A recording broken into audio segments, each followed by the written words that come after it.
Hello everyone. This is a 1970s glider. Gliders were made by Raleigh for the Eaton company of Canada, which was a nationwide department store.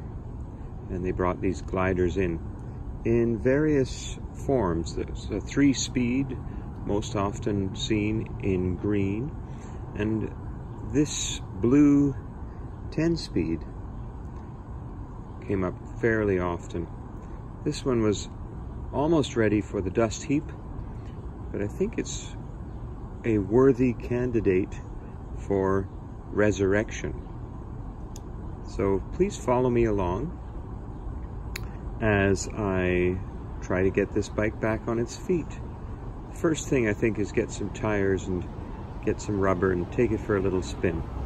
It's structurally sound, but a little bit religious in certain areas, as in holy. See you next time.